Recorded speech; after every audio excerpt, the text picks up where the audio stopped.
Hey everybody, it's Christopher Naiman. Today I'm going to give you a tutorial on how to make these Mylar cellophane embroidery patches. Aren't they beautiful? I love sewing. Or as it's said today, I heart sewing. You want to learn how to make these? Alright, I'll be right back. Don't go away.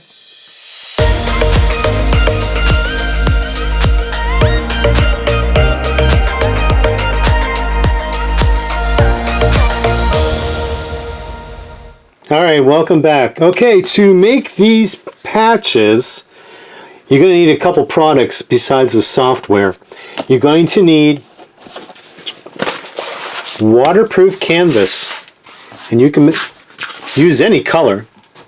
Waterproof canvas is a great product, and a lot of you are using this to make your linings of your bags. Then you're going to need cellophane Mylar.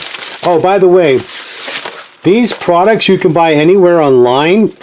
You do a Google search for waterproof canvas, and when you do the search in Google, remember, use Google, don't use any other search engine, use Google, and then when it comes up it'll show you a couple different places you can purchase this from. Okay, waterproof canvas. Alright, then cellophane Mylar. You know, this is the kind of stuff that they use to when you've got floral bouquets that you wrap this in. Or hey, remember when you were a kid and that popcorn guy used to walk down this middle of the street and he would sell popcorn, and he put the popcorn in something like this? This is what this is. Now I've seen this in gift shops. I've seen this in big box stores. I've seen this where they sell greeting cards. You could do a Google search online for cellophane Mylar gift wrap. It comes in a roll. Alright? Now, to hoop your fabric, this is the great part. You're going to love this. We're going to use what industrial embroiderers are using, and this is called sheeting plastic. I'm going to show you exactly what it is. Alright? It's called plastic sheeting, and it's 4 milliliter. You want to get the 4 mils. Okay? And you could buy this at home improvement stores, your big box home improvement stores. Plastic sheeting, 4 mil. And it's a plastic. And this is what it looks like. And this is what you're going to hoop in your hoop. You don't need anything else. All you're going to do is just hoop this. You're going to be surprised. Really surprised. Now, you commercial embroiderers, you already know this trick because all of you are using this. But home sewers, they don't know this. I've seen when I post some pictures, they kept saying, "Oh, are you using water-soluble stabilizer?" And those are the domestic sewers that's the first thing they think of is water-soluble stabilizer. Whereas commercial embroiderers know that we're using plastic sheeting. All right? Okay, now the next thing we're going to do, I'm going to take you to the software program, and I'm going to show you how I create this in the Embrilliance software. Alright, to begin with, what we're going to need to do is go to the Embrilliance website, which is embrilliance.com. And once you're on that website, follow my arrow on the left column. You're going to scroll down, and you're going to see a link here for, in the menu, it's going to say projects, or in Canadian, projects. You're going to click that, and then you're going to go and scroll down and click on to page 5. And I got page 5 here, and this is what you want, how to use envelopes in Embrilliance. So you're going to click this. Now all of these envelopes you're going to download, and it says download library. Okay, so I'm going to click that, and then I'm going to bring up the file, and once I bring up the file, then what you're going to do is you're going to double click the envelopes, and it's going to automatically go into your Embrilliance software. Alright, now before I go any further into this, I want a disclaimer that I've never took a software class on Embrilliance. This is trial and error, everything I've learned on my own and watching other videos. What I'm going to show you is how I achieved the project by me playing with this software and getting the results that I wanted. So up at the top here, you want to go to the merge design. I'm going to click that on. All right. Now, because I use this popped up here, and this is all those files I just downloaded for free from the Embrilliance software that you can do as well. And if you want to know how to get there, let's say, okay, here's the Embrilliance page. Okay, this is the Embrilliance page with all the different things. And then up here on the left, we're going to go to Embrilliance envelopes. That's what it's called, envelopes. All right, I'm going to double click this. Now I'm going to also fit to hoop. Okay, now going to click outside the box. Now I want to bring in another heart just like it. Instead of copy and pasting, this is what I do. All right, then I'm going to fit to hoop again. Okay, now if you notice, I have one heart up there and I have all these lines here. Okay, all right. So the first one here on the right, look on the right, is a satin border. Okay, I don't want a satin border. I want a fill stitch. Okay, so I'm going to go to create, and let's see. Let's see what level you guys can do this in. Looks like we could do it in level 1. Yeah, looks like we might be able to, let me see, level 1, motif fill, freestanding quilt fill. Yeah, freestanding quilt fill looks like we do in level 1. All right, so now I'm going to do that. Whoa, there we go. Beautiful. Oh my God, that's it. That's what we want. Okay, so then on the right here, it's lace. That's what it is. And I'm going to do diamond. Okay. This is a freestanding double stitch. You see here? I could do single, but I want double. I just like the look of double better. That's all. Now I want to change the color. We change the color to pink. Flesh pink. We'll just do flesh pink. Well, let's do salmon pink. It'll show better. Okay, there we go. All right, now I got salmon pink. Okay. Now I need to go down, and the satin border here, there's a second satin border. I want to change the color of that to red.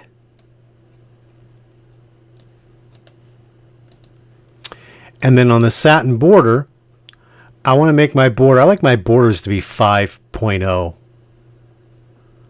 5.0 width. I'm going to make the 5.0 width on this one. I'm going to do this one because I found that after I'm making that first couple that the 5.0 I like a little bit better. And the length is 4.0 millimeter, which is good. Everything here is good. Not going to complain. Okay, and I'm going to click out of that. All right, there we go. Now, what I'm going to do is I got to bring in a lettering. So I'm going to go up here, bring in lettering, and I'm going to change that to sewing, S-E-W-I-N-G.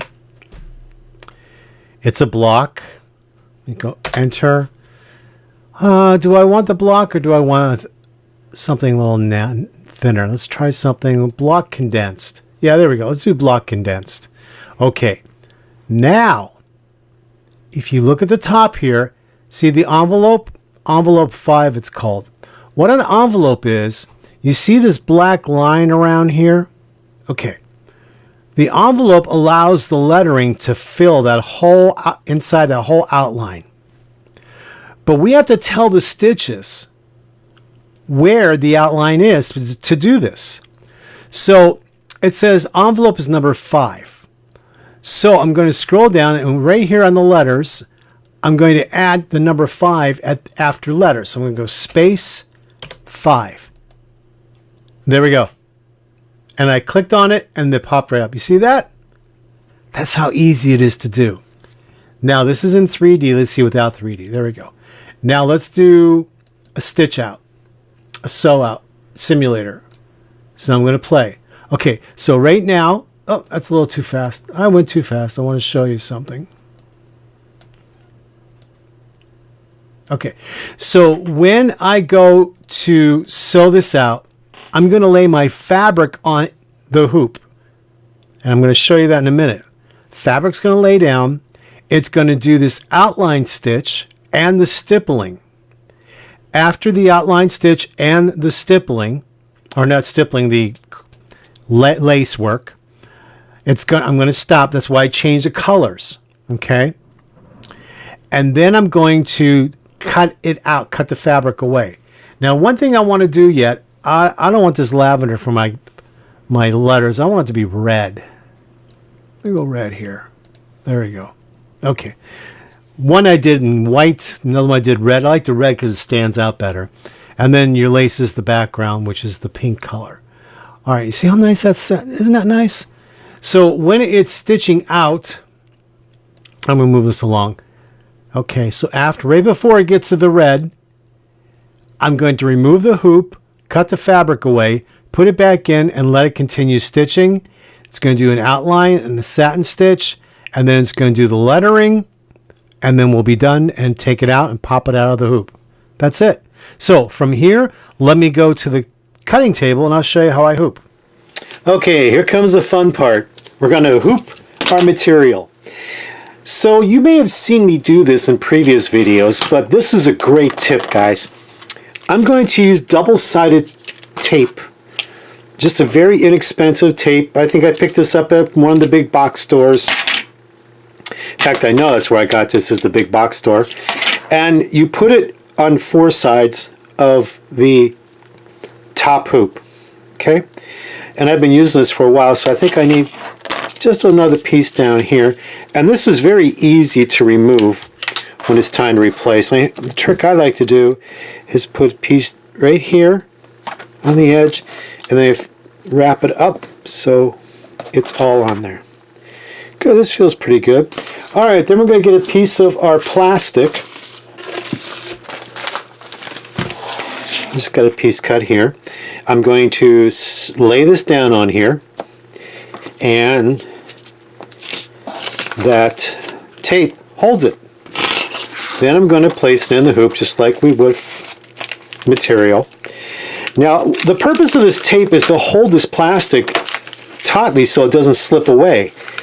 Now, there are other commercial type of plastic materials out there that have like that has like a rough edge on the other side, which helps grip on the hoop. So the tape helps you hold this in the hoop of this sheeting, plastic sheeting. All right, so now we want to make sure that we get it pretty firm in there. Let me just loosen this a little bit here. Okay, it's still a little bit tight, so let me just loosen this up a little more. All right, put it in. If you can't pop it in easily, then you need to loosen it a lot more. There we go, that popped in. All right. And then once it's popped in, then I'm going to tighten it a little bit more here. And then I'm going to call what's burping. Now, these older hoops in some of these machines, I found my brother SE625 has a ledge that you can't burp. But these midline and higher end machines I have still will let me burp. Now, I don't know about the newest models, but burping is this. You're going to push the outer ring down into the bottom until you see the lip come out a little bit there. You see that? And I do it here. That really helps tighten it more like a drum. This gives it extra tightness. There we go. So if you look around, you'll see the top hoop is pushed slightly around to the bottom and tight as a drum. Okay? Now, first thing we're going to layer is our fabric. And after our fabric, we're going to layer the cellophane. So how do we do that? Well, you're going to use your favorite spray-based, and you lightly spray-based underneath, just a little bit. I spray-based mine off camera right now into a garbage can. There we go. You can see it's got a little cold and wet there. That will disappear and dry up. And then I'm going to spray base this. I'm going to spray the back of it lightly. Just enough to hold it in place. And this dissipates and disappears. I need a little bit more over here. So let me just see how nice that holds. That's going to hold really nice. There we go. And it will disappear. And this does not come up your needle, and it's holding everything in place. See? I picked up. See how nice it's holding? Now we're going to go to the machine and we're going to stitch this out. Okay, so I brought my design into a USB stick, plug the USB stick into the machine. I'm going to hit Embroidery Edit, and then I'm going to go to the USB, and there it is right there. Then I'm going to, let me bring this camera down for you. Click Set, Embroidery, and there we go. Then you can see it has only 2 colors. Now let's start sewing. Now before we start sewing, let's talk about needles. What I'm using right now is a Janome red tip needle. Now the thing about Janome is they don't tell you what type of needle it is on the package. All it says is a red tip. To newbies, that's very confusing, and to veterans, it's very confusing too. I've talked about this before in my previous videos. You'll have veterans out come on the group and tell people to use a red tip, a blue tip, or this tip, and you ask them what kind of needle is it, and they'll say, oh, it's a red tip or it's a blue tip. Yes, but what is a red tip or a blue tip? They can't tell you because they don't know. Whereas if you buy something like a Schmetz needle will tell you, see, it says embroidery needle. If you buy a Class A needle, it says embroidery needle. And they have all these brands of needles have different types of needles for different projects that you're working with. Now, what exactly is a red tip needle? All right, well, a red tip needle is great for thicker fabrics when you're embroidering or you're sewing. It's also great for metallic threads because it has a larger eye. Now, I've been using this needle quite a bit lately on all my brand sewing machines when I'm using metallic threads, and I'm having beautiful results with it. Normally when you use metallic threads, you use a top stitch needle size 14 or 16. I'm not using metallic thread today, but I'm going to use this 14 needle because I'm going over a few layers of different types of materials, and it works great. Now I'm going to hoop my fabric.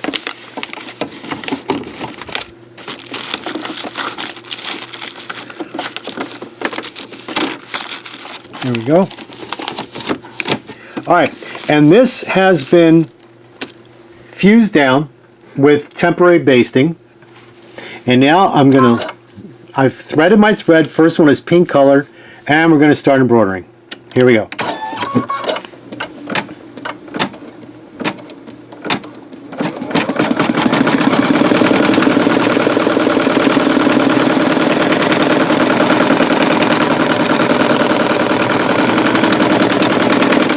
Now at this point, I am not going to cut the fabric like you would traditionally for like an applique. I'm going to let this do the complete lace fill in here. Then when that's done, it's going to tell me it's done, and then it changes the color.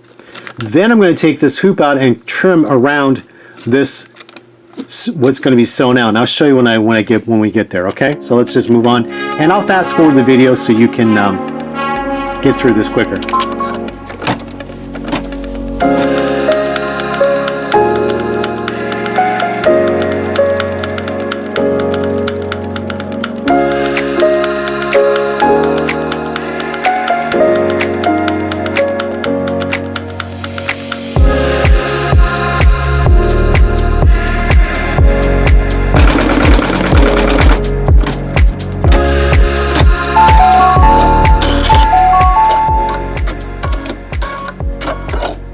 Ooh, that's so pretty. At this point, it just looks so gorgeous. Let me get to here. You can see the sparkle in there. Now what I have to do is I have to trim around this. So let me set the camera up so you can get a better view. Now the best scissors to use to trim These are embroidery scissors. I love these double bend embroidery scissors, and I'll tell you why. Because when you're trimming threads, when you're embroidering, it gets in there, and you don't have to get your hand real close, try to get down in there. This keeps the hand up high here, goes down, scoops in, and trims. Beautiful. You can get these anywhere. Different brands make them. You know what to do. Do your Google search. All right, so now you have to trim close. You have to trim close to this. You see. All right. So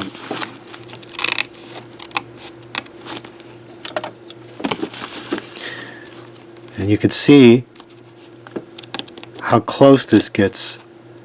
You don't want to cut the plastic. You don't want to cut the threads. You're just cutting very close to it. And I will do a better job if I didn't have this camera in front of me. But you can see how nice it's cutting.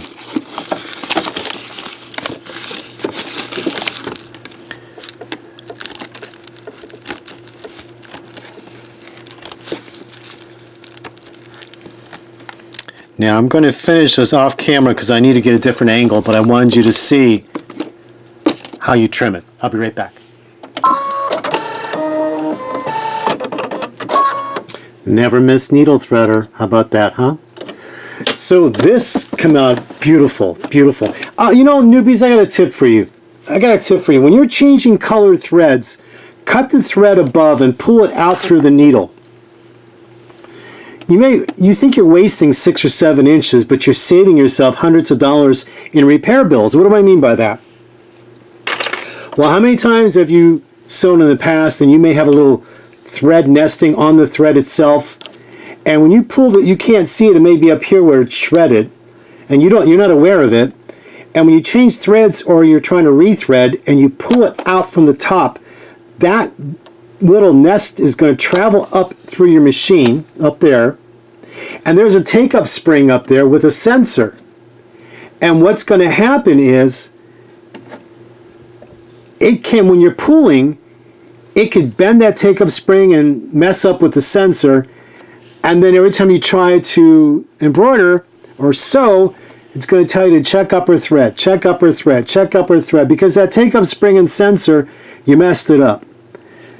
99% of all problems with sewing machines are operator error. I was teaching a friend of mine how to sew, and I was telling her how to cut the thread and pull it out through the needle. And she said that's not the way her mother taught her. Her mother taught her is to pull it from the back. You know, pull it backwards so you don't waste any thread. Well, those were the old mechanical machines that didn't have any sensors in there. They still did have a take-up spring, though. And that take-up spring still could have been bent and messed up. So to save yourself money, cut the thread just right where the spool is, and then pull the thread out through the needle, and then rethread the new thread. All right? That's going to save you a lot of money, trust me. Like I said, you may think you're wasting thread, but you're not. Take that thread that you cut and put it into a glass jar, because if you save a bunch of that thread later on, you'll be able to do thread sandwiches and make your own fabric out of it. So you're not wasting. In fact, I'm going to do a video in the future showing you that. That's something we did years ago, and it's coming back again. So repurposing everything, don't get rid of anything. All right, let's start sewing. Oh, what? See, it reminded me I didn't have my thread lever, my hoop lever that is engaged. Now I can sew. Foot down and go.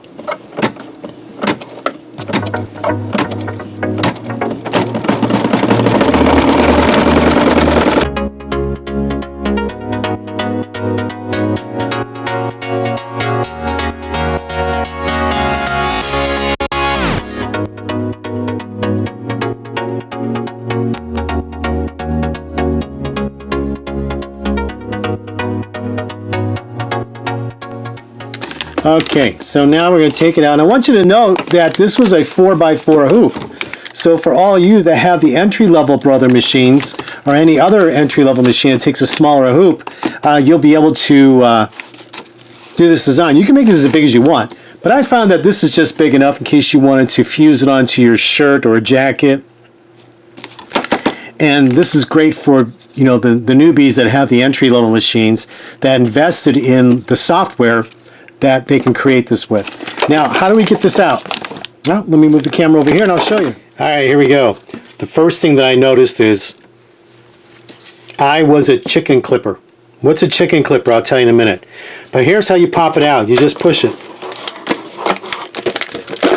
Comes right out. Isn't that nice? Here's where I mean by chicken clipper. Right here. I did not get all the way down into that V. When I was clipping this, I didn't go all the way down to the V. So it left a little bit of the black fabric there. Now if I had taken my time and went down further, I would have had a perfect sew out. But this is good for you all to see. There. Look at that. Now what do we do next? Let me show you. Okay, next we're going to take a lighter. And I'm going to go around the edges. And any little plastic that's left, it's going to melt right in. And if you had a design where it had a lot of threads, you can do this and melt all the threads. See that? Now, what do you do after this? You're going to fuse your backing on. You're going to use a product. Let's see if I have a. It's a double-sided fusible. It's called Heat and Bond. Let me show you here. There it is. It's called Heat and Bond. This is the Ultra Hold. It's an iron-on adhesive. And what you can do is you can lay your patch on here. You can take a pencil and you can trace around it.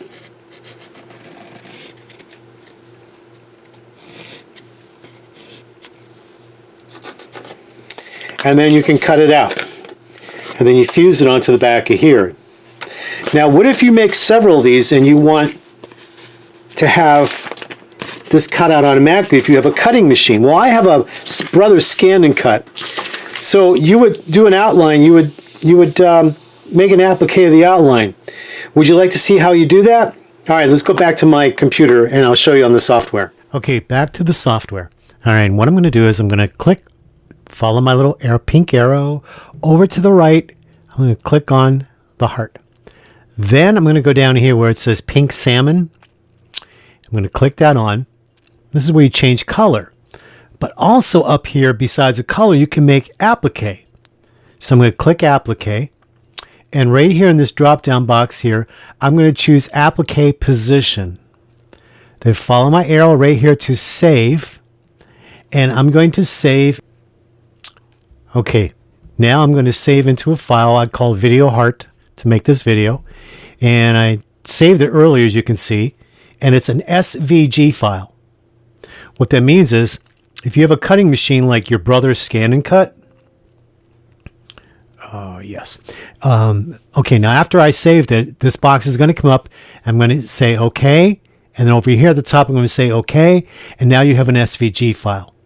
Now, let's go to the software for my scan. Okay, so this is the software for my Scan and Cut. I'm going to go up where it says File, and then I'm going to click Import from your computer. And there it is right there. I brought it in, and there it is. Now I can hit File, and I can put Export. And right here, because I'm wireless, I can export it out wirelessly, or I can do it with a USB. Okay? Now, what if I wanted to make several of these outlines to cut out on my Brothers Scan and Cut because I want to make several of these patches? Well, I'm going to do this. I'm going to right-click, and I'm going to put Fill Page. And there they are. There they are. Now I can, again, take that file, export FCM, and click on for the wireless or to save it to the USB, then plug it in the machine. And now I'll be able to get 9 outlines cut out on that fusible web. And when you stick the fusible web down on your mat, put the wax paper site against the mat down and use a low tack mat. Use a low tack mat, not a high tack, because you'll never get that paper off. Use a low tack mat when you lay your fusible web wax paper site down, and then it'll cut it out, and then you have all those and you just fuse to the back, and that's it. This concludes this tutorial on how to make this I Love Sewing cellophane or mylar patch. I hope you enjoyed it. If you did, please like and subscribe. We're continuing to build this channel so I can make more tutorials for you in the future. I really enjoy doing these, and it seems as though you guys like it too. I've got a lot more. Remember, I was the original bag maker that introduced vinyl bags to home sewers in 2010. So I've got a lot of tricks about bag making in the future coming. So you're going to have to like and subscribe and hit the notification bell, because coming next year, I'm going to start doing some videos on some tricks on bag making, okay, for home sewers. Okay? All right, take care, everybody. Talk to you soon. Bye now.